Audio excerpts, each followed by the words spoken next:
ये 4 प्रकार से जन्म होता है। स्वेदज 4 प्रकार से जन्म होता है व्यक्ति का, पता है आपको?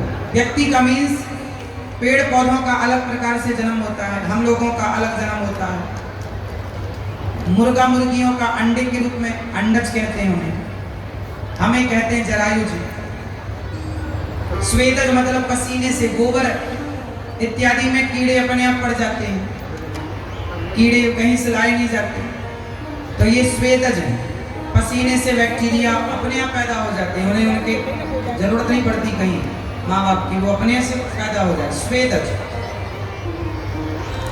जो जैसे गोबर में कीड़ा अपने से हो जाता है, कुछ करना तो नहीं पड़ता ना, लाना तो नहीं पड़ता कि डालना पड़े फिर हो ना, वो स्वेदज है। पसीने से मतलब वो उस गंध से पैदा होता है, स्वेदज। फिर होते हैं अंडज, जो अंडे से पैदा हो, अंडे से मुर्गी इत्यादि और भी जितने अंडा से पैदा, वो अंडज है। स्वेदज वो जीव जंतु हैं और अंडज है। फिर उद्भिज, उद्भिज मतलब जैसे जमीन फाड़ के, जमीन से जैसे खेत किसान बोता है ना गेहूं चने, तो वो जमीन के भीतर से उसकी नमी पाकर वो एक संयोग पृथ्वी का जब हो, पानी का हो, तो फसल उत्पन्न होती है। मतलब जितने पेड़ पौधे हैं, वनस्पतियां सब इस तरह से उत्पन्न होती, उद्भिज कहते हैं उसे। और जरायुज एक झिल्ली में लिपटा हुआ, उससे जो पैदा हो, जैसे आप और हम कैसे हम झिल्ली में लिपटे रहते हैं माँ के पेट में, उसी तरह गाय, उसी तरह भैंस, उसी तरह बकरा बकरी, ये सब जरायुज कहलाते हैं। तो 4 प्रकार के 84 लाख में 4 प्रकार की योनियां बताई गई हैं। 4 प्रकार के स्वेदज, अंडज, उद्भिज और जरायुज, और जलचर, थलचर और नभचर। 3 प्रकार वो और 4 प्रकार ये, और टोटल मिलाओ सबकी तो 84 लाख योनियां। इन 84 लाख योनियों में हमारा जन्म आखिरी जन्म है। इस मानव के शरीर से अब अच्छा कर्म कर लोगे तो पार हो जाओगे, और अब भी गलतियां कर गए तो फिर 84 आखिरी में जाकर यदि बच्चा एग्जाम देने में लापरवाही करे तो फिर फेल हो जाएगा, फिर पाठ 1 पढ़ना पड़ेगा, लेसन 1 पढ़ना पड़ेगा। मनुष्य के शरीर को पाकर भजन ना किया, भगवान को ना पाया, तो फिर 84 का चक्कर उठाना पड़ेगा, झेलना। फिर जन्म लो, फिर नानी का कीड़ा से शुरू करो, फिर मक्खी बनो, फिर सुअर बनो, फिर झेलते झेलते ये बड़े भाग्य से मिला। इसलिए अब ऐसे कर्म करना ये जन्म और मृत्यु के कुचक्र से निपट जाओ। जन्मत मरत दुसह दुख होई, बड़ा दर्द होता है मेरी माँ, बड़ा कष्ट होता है। व्यक्ति जब जन्म लेता है ना, बड़ा दर्द। आद्य शंकराचार्य जी कह रहे हैं, पुनरपि जननम पुनरपि मरणम पुनरपि जननी जठरे शयनम। जन्म मृत्यु के चक्र से बचना चाहो तो भज गोविंदम गोविंदम भज मूढ़मते। जो भगवान का की शरण लेता है, जो भगवान का आश्रय लेता है, वह जन्म और मृत्यु के चक्र से बच जाता है।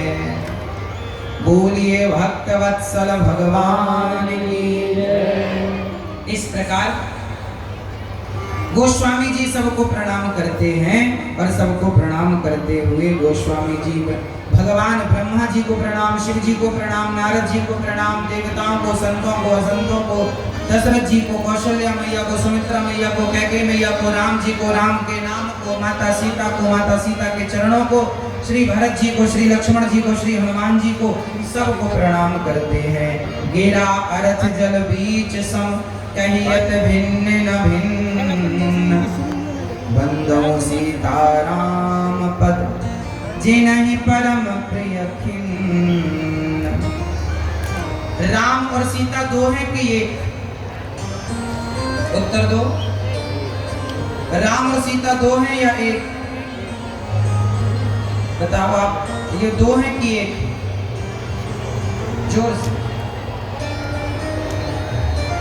राम और सीता 2 नहीं है, कहने में, व्यवहार में 2 हैं, क्योंकि जो राम है वही सीता है, और जो सीता है वही राम। व्यवहार में 2 पर हैं। राधा और कृष्ण ये 2 नहीं है, व्यवहार में 2 हैं। लक्ष्मी और नारायण व्यवहार में 2 हैं, सीता और राम व्यवहार में 2 हैं, पर हैं एक। इन्हें कभी अलग नहीं मानना चाहिए। इस प्रकार से गोस्वामी जी कहते हैं, राम नाम मणिदीप धरो जी है देहरी द्वार, तुलसी भीतर बाहिरो, जो चाहत उजियार। राम नाम मणि दीप धरो। अच्छा, घर के अंदर भी प्रकाश हो और घर के बाहर भी प्रकाश हो, इसके लिए हमें दीपक कहाँ जलाना चाहिए? कहाँ दीपक जलाएं तो घर के अंदर भी प्रकाश मिले और घर के बाहर भी? बताओ जल्दी से। कहाँ पर? देहरी। देहरी मतलब द्वार पर दीपक जलाने से अंदर भी प्रकाश होगा।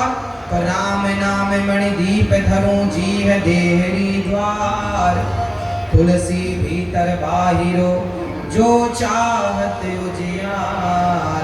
यदि आप अपना लोक और परलोक दोनों संवारना चाहते हो तो अपने राम नाम के दीपक को जिह्वा के दरवाजे में रख दो, अर्थात जिह्वा पर राम नाम रखो तो आपका लोक भी संवर जाए और परलोक भी संवर जाए। तो भगवान की बड़ी महिमा है, जैसे देवता शुक नारद जी इत्यादि गाते हैं। अच्छा, भगवान कलयुग में क्या है? कलयुग में गोस्वामी जी लिख रहे हैं, नहीं कल का राम ना भगति विवेको, राम नाम अवलंबन देहो। नहीं कल का राम ना भगति विवेको, राम नाम अवलंबन देहो। अर्थ ये निकला कि कलयुग में ना योग ना जप ना तप कुछ नहीं है, राम नाम अवलंबन। कलयुग में आप कुछ नहीं कर सकते क्योंकि कोई विधि विधान नहीं। कलयुग में ना भक्ति ना कर्म कुछ नहीं बचा, केवल राम नाम। काम करते रहो और नाम, अच्छे कर्म करो और नाम। और भगवान का नाम कोई कैसे ले? भाई को भाई अनख आलस हो, नाम जपत मंगल दिसि बस। भाई को भाई अनख आलस। चलो बताओ, भाव से किसने भजा भगवान को? भाव से, कुभाव से और आलसी, इन तीनों का नाम बताओ। पहले एक का नाम बताओ। भाव से किसने भजा भगवान को, आप बताओ। भैया मोबाइल चला रहे भैया, बताओ बताओ। भगवान को भाव से किसने भजा? जल्दी बताओ मेरी माँ, भैया बताओ। भाव से किसने भजा भगवान को? भाव से भजा था भगवान को विभीषण ने, कुभाव से भजा था रावण ने, और आलस्य होकर आलस्य से भजा था कुंभकर्ण ने। तीनों है ना, भाव कुभाव अनख आलसों। तो भाव हो गए विभीषण जी, भाव से जपा राम। भाव कुभाव, राम जी को गालियां देता था रावण, कुभाव था, बोलो हाँ। और आलसी कौन था? तीनों थे घर में और तीनों पर राम जी की कृपा हुई। लेकिन किस प्रकार? जिसने जिस प्रकार राम को भजा, राम ने भी उसको उस प्रकार से भजा। आप जैसे हमें भजेंगे, हम भी आपको वैसे भजेंगे। कल्याण तीनों का हुआ। लेकिन देखो, अच्छा ये बताओ कि राम जी ने रावण को मारा, तो बताओ रावण की दुर्गति हुई थी कि सदगति हुई? जोर से। राम के हाथों से मरकर रावण की दुर्गति नहीं, राम के हाथ, राम का जो दर्शन कर ले सदगति। रावण तो बड़ा भाग्यशाली था कि राम के हाथों से उसकी मृत्यु हुई। अब ये बताओ कि राम जी की कृपा को तो रावण ने भी प्राप्त कर लिया और राम जी की कृपा को विभीषण ने भी प्राप्त किया, पर इन दोनों कृपा में अंतर कितना है? बताओ अंतर क्या है?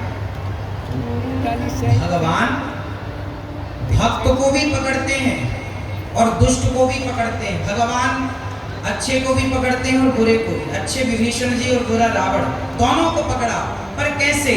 जैसे बिल्ली दो लोगों को पकड़ती है, बताओ बिल्ली कितने लोगों को पकड़ती है? 2। कौन कौन? बेटा बताओ बिल्ली 2 लोगों को कौन किस किस को पकड़ती है? हाँ तुम्हें भी पकड़ती है।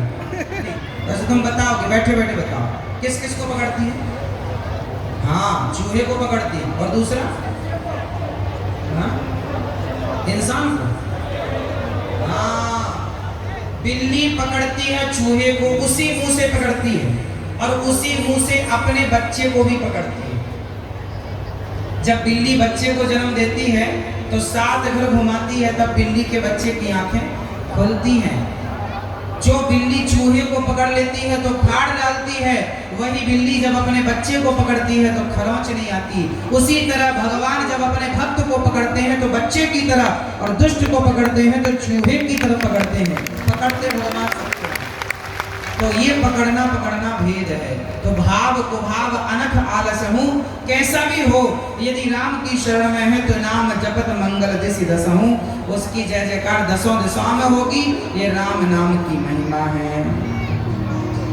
तो राम नाम बहुत अनमोल है सरकार। अब मैं आपको कथा सुनाता हूँ। अब ध्यान से कथा में प्रवेश करते हैं। जागे बलिक सो